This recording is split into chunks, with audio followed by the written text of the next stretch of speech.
Hey guys, what's up, creative ones? I'm so excited to have this conversation with Catherine.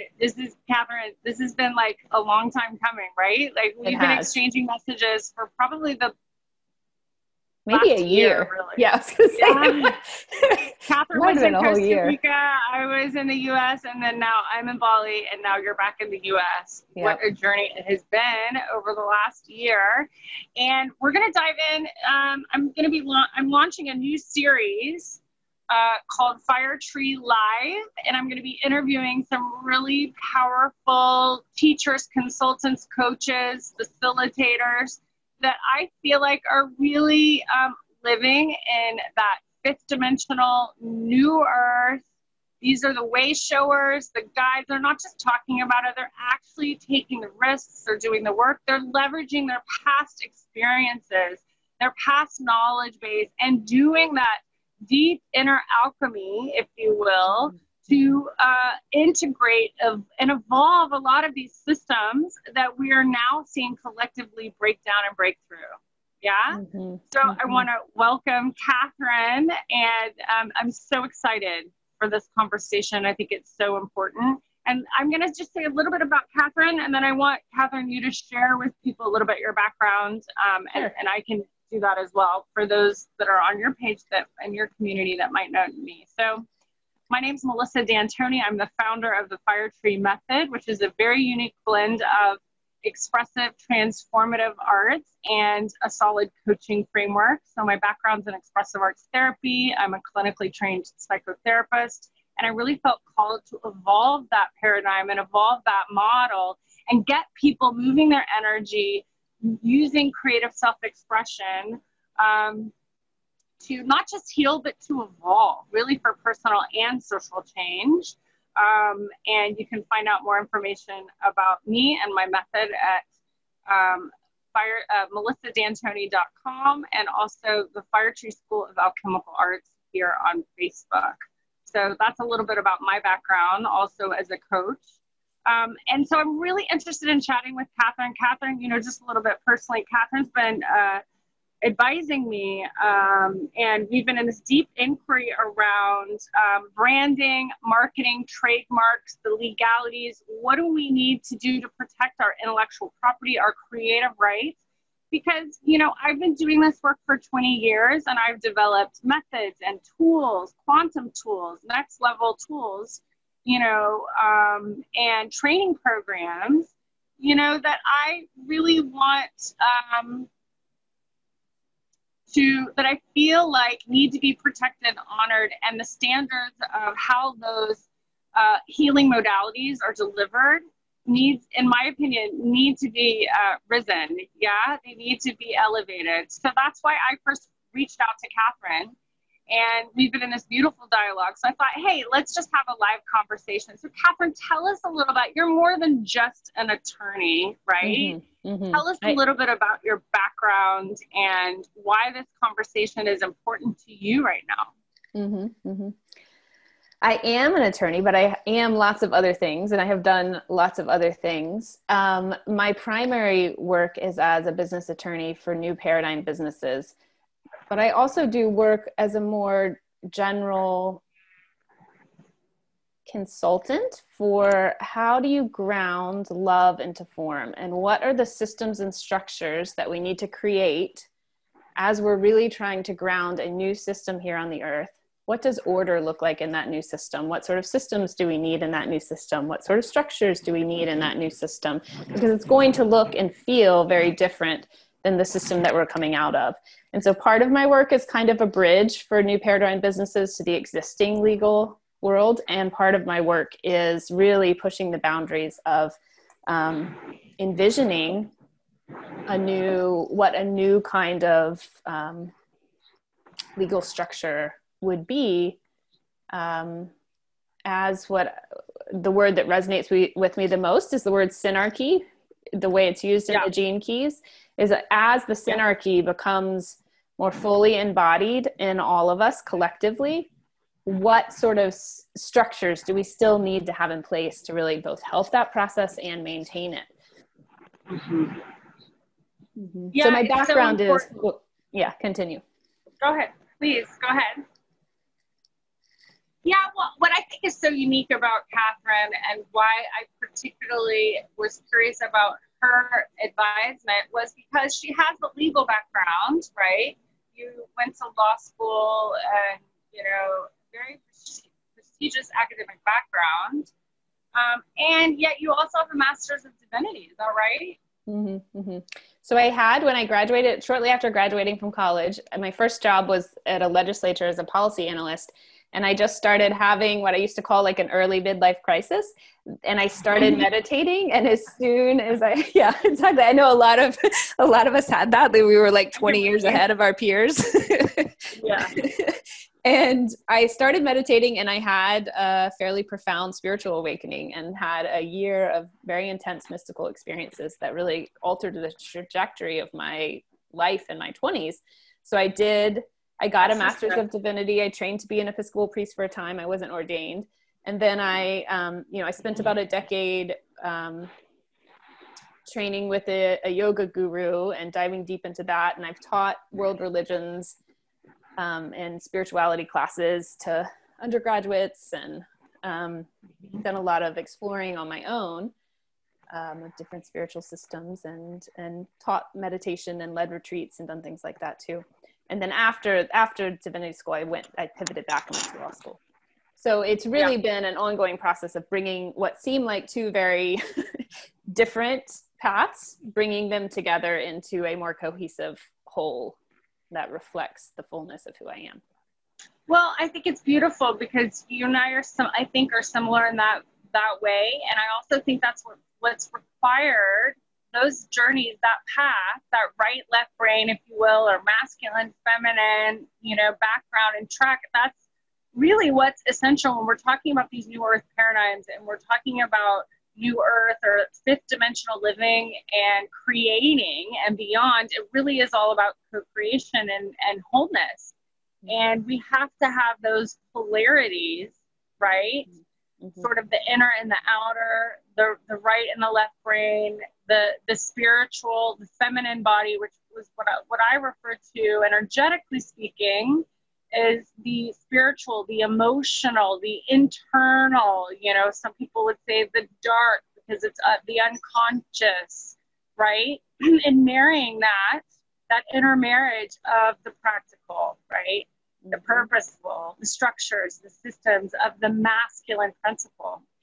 Mm-hmm. Would you agree? Mm-hmm. I would agree. And sometimes the way I experience and give words to it is it's this adage to know yourself, like know thyself, right? But the deeper that you go within your inner world, the paradox is the more, if you follow that all the way down and don't kind of get lost floating, if you keep following that all the way down, the more you come to know the earth, the more you come to know that you are one with everything, the more you come to know other people and feel connected to other people. Unity. Mm-hmm. Yeah. You know this unity consciousness through this diving deeply, deeply into the particularity of you. Of self. Yeah. Beautiful. I think also too, for me, I would generally say that I'm highly right brain, and that my soul's mission, you know, I was to really ground in a lot of, you know, feminine energy, creative energy. And yet my life experience, like you, I mean, I, you know, went to Tulane, graduated, ended up in PR and high tech in Boston and Cambridge, and then moved to San Francisco, did the whole .com thing, worked for lots of startups, ended up working for Intel Corporation in my 20s, which is where I had my awakening, similar to you. And, but it gave me a lot of practical real life business experience, and it helped me to, like, I had to develop that strength within myself. And later now I can reflect back, and I'm so grateful for that part of my journey, because it helped me to integrate all the spiritual energy that through my own awakening, through my own Kundalini awakening, and through the channelings and being a conduit and just receiving all of this energy, learning how to process it and to integrate it with a strong structure. And I feel like as we globally are going through this really incredible awakening, and essentially what we're doing, right, in very simple terms, if you just look at it energetically, is we're opening up to more life force, right? We're opening up to more energy. And it's requiring us to upgrade our own system, starting very much level at our own consciousness, but also our physical bodies, right, is the structure for that consciousness, physical structure in the third dimension. It's requiring that upgrade so that we can hold and be the conduits, right, for more energy. And so there's a global purification going on, whether that's individually or collectively, and all this stuff is coming up, right, for us to integrate, to alchemize, to evolve. Wouldn't you say? What are your thoughts about that? Yeah, very much so. I feel like when I was younger, those two worlds felt so different sometimes. Like I felt like I was bouncing between the spiritual and the material. And I feel like a lot of what's been taking place, particularly in the last year, has been a much more rapid bringing together of those things into, they are merging. They are in some sense one or the same, or constantly reflecting one another. And what I see happening right now amongst New Earth or New Paradigm businesses is, I think there was, or I experienced anyway, maybe 6 months ago, like there was almost a lot of stagnation that entered into a lot of the businesses that I was working with. And what I think that was about was this deep purging, so that we could be, and not just hold more energy, but really like step into a more gravitas, more like grounded, leaders, creators of a new system in a very real way, as opposed, not that that wasn't happening in some ways before, but I think there was a lot of there was still a gap sometimes between the vision and what was actually grounding and groundable. And I think what's been taking place is really a purging, a setting us up to a place where we are going to be able to actually really ground a lot of these visions much more rapidly, at a much bigger scale, which is what people have been downloading. You know, it is. They've been downloading huge visions. Yeah, it's so exciting. So exciting. So why do you think, I want to go back to my original inquiry and our ongoing conversation with you. Why do you think it's important? Because, a lot of creatives, a lot of entrepreneurs, a lot of spiritual, practitioners or people that have a lot of energy are really refrain from protecting and honoring their own work. I've seen this a lot in the marketplace. And certainly, it was my own spiritual bypassing, I think, early on. We had this conversation, because I developed my own method, 8-10 years ago, maybe a little bit longer than that. I think it was, 2007 or 8. And there was this, just this lack of willingness to protect and honor your own creative work, and the creative copyright and the intellectual property. Why is it so, we're looking at all these beliefs and these systems and these rules, if you will, from the old way of doing business. And we're really deciding, okay, what needs to come with us in this, fifth dimensional reality? What is required? How do we sustain and really honor as leaders, as evolutionary leaders, and really honor our creations in a very equitable, harmonious, synergetic, co-creative way? Well, I think part of what happens is that you have to first acknowledge that the existing intellectual property framework is really coming from a worldview that is very different from the worldview that a lot of people are coming from in energetics. Like, it's really about control. it has this notion of individuality that is like what comes through me, I own, and it's my particularity alone that sort of created this particular thing. And so if you're coming from a space where you have a sense of, well, we're all channeling from the same source, we're what comes through me could come through you. And I think we've all had, in some ways, had that experience where you will get an idea for something and then you see somebody else is doing the exact same idea separately from you. Like it's all kind of floating out in the ether. And so it takes a little shift in the mindset to really understand. But the flip side of that is if you don't protect your intellectual property, if you don't have any of these systems in place, there is, it's almost like an energetic leakage in the business is what it feels like to me. And it can also sometimes come from still habitual patterns or surface patterns of devaluing your particularity, of not claiming your own worth. So yes, the way I think about intellectual property protection for conscious business owners is it's really about stewardship. It's about stewarding responsibly the ideas and the visions and the processes and the content that comes through you. And responsible stewardship, if you're looking at it through that lens, and I really see this as a next level, masculine order. It's like the first masculine legal order needs to be, you need to have entity structure, agreements, those kinds of things. And then when you have up-leveled to a certain extent, then you need to think about how am I responsibly stewarding the content that's coming through me. That's so beautiful because, I just was guided, I think it was last year, to shift my apprenticeship, my training program. My mastery program is a year-long, sometimes 2 years, depending on the person and their vision. But it's a 1 to 2 year mastery training, and it is an apprenticeship style.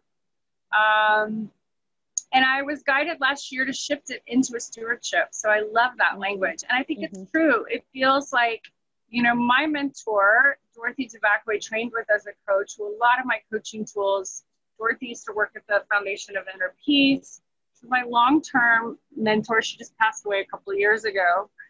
But she really instilled that in me and really also modeled it for me that, you are a steward of this work. And it's also important to make sure that the people that you share this medicine with, right, these alchemical tools with, that are in deep respect of the actual tool or the medicine, right. And so the power. And the power of it and being a facilitator of it. And that's also why I liked it. It's really a facilitator training, I've kind of, because it's really supporting the empowerment of and teaching people how to use these alchemical tools for their own evolution.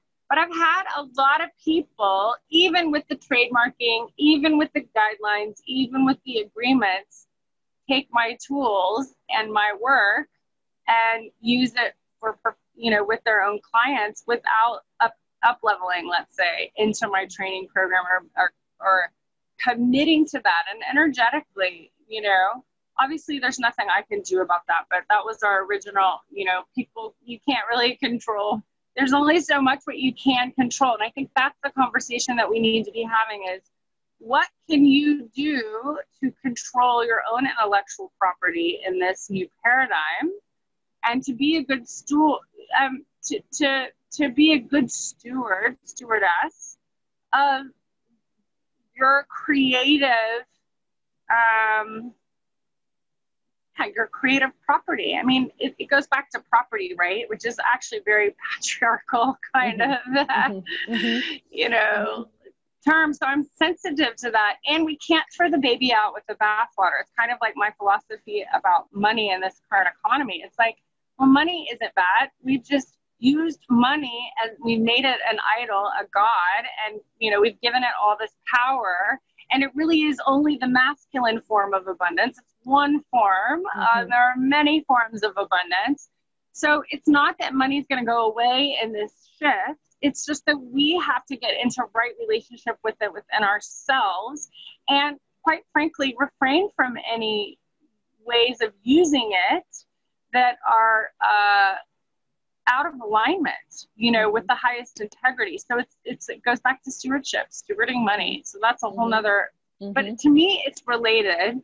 And I think also one thing I wanted to mention for me, when I look at it energetically, what you just shared, it really is about, as we evolve out of the old paradigm, which energetically and emotionally is very, and psychologically, very codependent, right?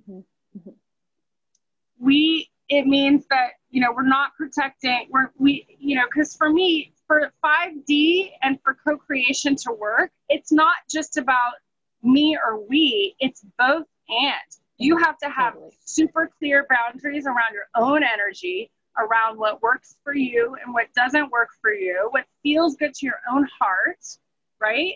And your own intuitive guidance, and know that you are one of the whole, but it's okay to have those energetic boundaries, right? It's okay to be interdependent, but you can't have true interdependence unless you've evolved emotionally, psychologically, energetically out of those codependent ways of relating. Totally. Yeah. And a lot of those codependent ways of relating, patterns that we all had or still have, they bleed into the way people do business and the way people think about their business container. And I think, you know, when you're looking at the content that's coming through you, a couple thoughts more about the stewardship idea. One is that it's a recognition that on the spiritual journey, you know, you can open yourself up to spiritual energies or downloads really fairly easily. I mean, I think, you know, breath work, there are all sorts of little tricks and tools that you can have to kind of make that plant medicine that can open you up more. But there's a big difference between opening to something and being able to embody it and ground it. And when you're in a space where you've been able to open to something and also ground it into a business form, it represents a level of integrity and maturation. Maturity in you as a person. Integration. And so the stewardship is really, it's like, if what's coming through you is a particularly potent and powerful modality, let's say, there's a responsibility to make sure that people don't take this powerful thing and use it irresponsibly. Yes. And but that's why there's so many initiations. Yeah, exactly. Like getting on this call today. We did not walk through hell 50 gazillion times for nothing. Oh my gosh, we tried to do this call like so many times, and the technology and just everything, yet we persisted. Right. Yeah. And not just, you know, like for this call, but I'm sure, you know, if we've both been on this journey for a good 20 years, like there are hell initiations over and over and over again to continue to it's a purification, because it really is a purification of the heart. In my experience, it's like, you know, I had this when I was first looking at expressive arts therapy programs back when I was going through my first, you know, real awakening, my late 20s. And I can't remember her name right now, but she was head of the Expressive Arts Institute in San Diego. And I flew down and took a workshop with her. She was a dancer. And she looked at me and she's like, oh, do you know your soul's purpose and all this stuff? And I was, you know, still figuring all that out. And she's like, honestly, Melissa, what are you going to do? I mean, like, what else is there to do? What else would you do with the rest of your life? Like, it's, you know, it was this matter of fact, and I loved her for it. And I never have to find her name. It totally is blanking on me right now. Judith Greer Essex, a pioneer in the field of expressive arts. And I took my first intro to expressive arts class with her. I mean, I was already doing intuitive painting, and painting is a spiritual practice, but she just made it so simple, and it stuck with me, you know, it stuck with me because it was like, what else are you going to do?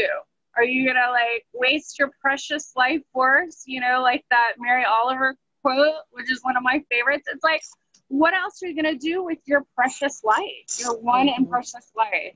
You know, I love that. So powerful. But yeah, so beautiful. I had one other thing I wanted to say about the evolved form of control, I would say. And this is something that still feels like an edge for me, but that I have clients who embody this at a greater level of mastery, I think, than I do yet, because of my own natural tendencies to softness, I would say. But there is a way of embodying fierceness and fire that that is holy and divine and powerful, and that people, not everyone, but a lot of people will, if it's used, you know, it's used appropriately, people will respond to it in a way, you know, in the sense of if they are doing something inappropriate, if they are treading on your intellectual property in ways, or there is a way of embodying fierceness that could have the same results that the control-based system has. Say that again?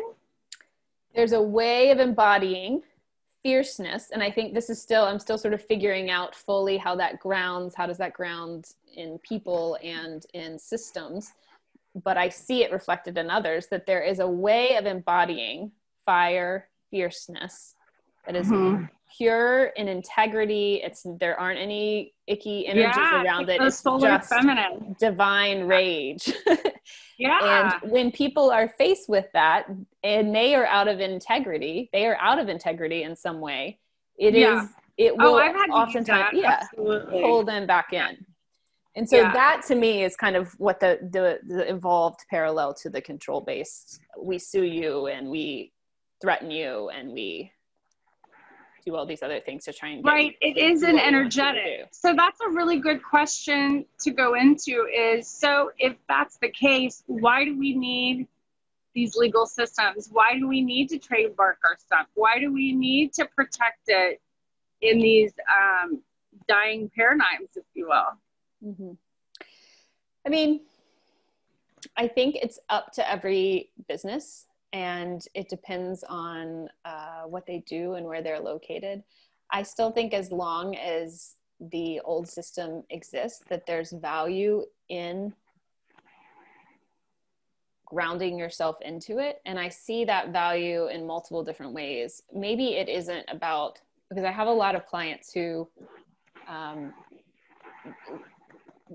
they can't even really imagine suing someone. And it's not because it's just like so far out of their way of operating and way of thinking about the world that like it would take a lot to get them there. But I think it's worthwhile for a couple reasons. I think some of it is actually the sense that I have that there is power in grounding these higher frequency visions and businesses in the existing legal structure. It feels to me sometimes like a brain cell interconnected web of neurons, and you put a little dot of light in and a little dot of light over here and a little dot of light over there, and slowly over time it is creating a new light matrix that it's like infiltrating the existing system with the frequency of love. And that has transformative power in and of itself. That's just my intuitive sense. I can't, it would have to resonate with the business owner for them to get on board with it for that reason. But I think the other reason is that as long as the system exists, there is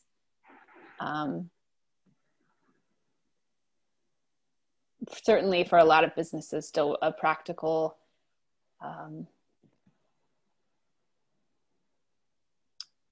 benefit to being grounded in it, in part because the whole world is not operating at this frequency. And you may still have to interact with businesses that operate in different kinds of ways. It depends on what you do. Some people definitely operate in a world where everybody they're interacting with really is working from this framework and is deeply embodied spiritual being. But lots of businesses, that's not the case. They're still very much embedded Well, I real think it's world important to into. be grounded in all the dimensions. You know, that is the integration, right? That is the multidimensionality, and that is the integrity, right? I mean, for me as a business owner, I feel like it's important. I can still have that, and I've got it, that solar feminine fire, you know, and I can be fierce with people that have disrespected the tools, the medicine, the guidelines, the agreements, and, you know, and I can still protect it with trademarks and really good, clean, respectful agreements. And I think there's also like a leveling up in the industry around these kind of standards, you know, around trainings and facilitation. And, you know, it's kind of like, you know, I feel like I have the judiciary responsibility as a steward to hold those standards really, really high. Like, I don't let just anyone in my training program. I just don't, you know, no matter how much money you pay me, you have to go through the initiatory gate, or you're not going to embody the medicine. You're not going to, it's not going to work. And you know, I've never been interested or called to like do a cookie cutter training to, you know, hit 7 figures or whatever, because it really does require that level of mastery, you know, and personal integrity to hold that energy. Yeah. And frequently in my own life, I have experienced, like, it's when I'm willing to lean into the uncomfortable parts of the 3D world, like that's when real movement happens. Like, I can have a tendency, despite being a lawyer, I can have a tendency to really want to float around here in abstraction and in the spiritual energies that feel really good. Like, I can very easily now get into a space of bliss and peace within myself. And there's a part of me that would just like to be able to stay there and live in the woods somewhere and, you know, live out my days in that way. But I don't think that's why my soul came to earth this time. It's not your mission. It's not my mission. And so there is a potency in being fully grounded in all of the layers of reality. And if there are layers of reality, like the legal layer for a lot of people that feels gross and uncomfortable for a lot of spiritual businesses, that they don't want to interact with it, like there's work there. Like, lean into it until that thing no longer has power over you, until you no longer are afraid of it and resisting it, because that's where the work is. Exactly. Well, that goes back to sovereignty, which I feel like is a core value and experience of that 5th dimensional reality. I mean, for me, true freedom is being able to go into any environment, any world, have relationships with people with all different perspectives, and still be able to be centered in my own truth, right? And my own sense of that divine sovereignty, which is the highest, from my perspective, highest form of love. I mean, true unconditional love is all about freedom. Totally. Yeah. And it's the only actual freedom. Like, like we can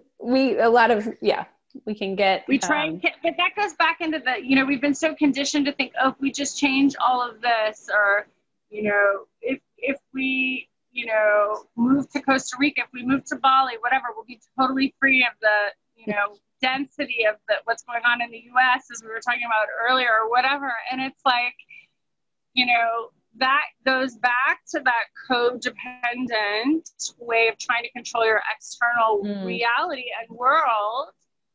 Not that that's bad, and that obviously, I mean, I'm here in Bali and it's pretty amazing. Yeah, right. You know, it has its own challenges, of course, and of course, being an American, I can tune into the density and the challenges there. And I know for my soul's purpose and mission that I'm here for a reason at this time, and for my daughter too, really. Yeah. But you know, but trying to control that versus really dropping within and doing that inner alchemy work so that you can, you know, create that and experience that reflected in your external world, regardless of what's going on in the planet. You know? Mm-hmm. Yes, most definitely. Yeah. Anything else you want to touch on before we complete?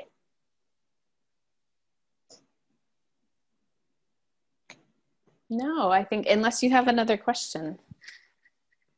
I think for now, I mean, obviously this will be the beginning of more dialogues about this, but I think I feel complete for now. It's good, really good. Thank you so much. Thank you for this juicy conversation. And I wanted to offer those of you that are wanting business and life consulting on making this paradigm shift, right, into what some people call the fifth dimensional experience or reality, or really multidimensional. It's more like it. New earth paradigm, new paradigm experiences, and that are feeling these old systems that you've been relying on, like Facebook, and, you know, as we were talking about earlier, and different ways of doing marketing, different, it really is so energetic and it's so relational. So Catherine and I have teamed up together to create an incredible, really, it's stewarding your business into that new paradigm, right? It's like stewarding your business into the 5D, into the new earth paradigm from the inside out, so that you're getting that really solid, energetic, emotional, psycho-spiritual, multidimensional evolution is happening within, and that you have the systems and the structures that are going to support these new visions, these new ways of doing business, these from the inside out, right? So we're teaming up together with my half-day retreat, right? A 3-hour intensive immersion with me, working on the internal stuff, and, you know, maybe some of the business and the energetics and the branding and the creative, but really like lining up your business and your life from the inside out. And then working with Catherine, how does this fit into, you know, what are the structures, the systems, the supports that really need to be married for you and integrated for you to have a really solid business foundation, and really like back your soul, right? Back your soul work, back your purpose work, so that it's really grounded and feels authentic and organic to you in this new earth paradigm. Yes, beautiful. So it's really about grounding love into form, like love in whatever form it's coming through you, whatever your vision is for business, grounding it into form on all the layers of reality. Taking those high frequency visions and making them real, actualizing them. Yes. Yeah. And also be prepared that anything that is not love that's in your life, which many people are experiencing this now, you know, obviously individually and collectively, is going to come up for alchemy. And we have the tools, the systems, the experience, the training to really support you in evolving that with grace. Yes. Beautiful. Yeah. Well said. So if you're interested in this intensive, feel free to reach out to Catherine or myself.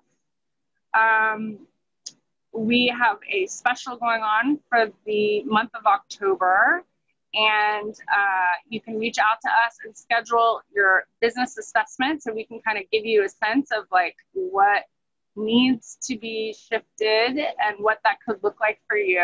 And then if you'd like to set up an intensive with us, we would love to support those that really feel called to prepare yourself, because this is your protection going forward. We didn't really go into the energetics of the protection thing, but for me, it's been healing the father. I mean, obviously healing the mother line and the father line, but healing the father line, I feel like, you know, healing all the patriarchal abuse, the way the masculine has been,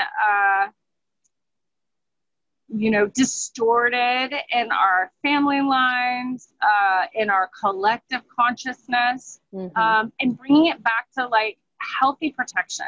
You know, it's not like property, it's like healthy protection. and healthy stewardship and healthy, you know, co-creative, equitable relationships, equal energy exchanges. I mean, you know, some of that is even kind of hard to assimilate in the 5D, but I think you get what I'm talking about. Yeah, definitely. So if you're interested, reach out to Catherine or myself. Catherine, did you want to say anything else? I'm sorry. Well, no, I just had one other thing bubble up as you were talking, that because my initiation has really been in my own inner masculine, getting my inner masculine energy to really be in service to the feminine vision, like to show up in that way, not to be in service of serving the outside or the ego or the expectations of others, but really performance. Yes, exactly.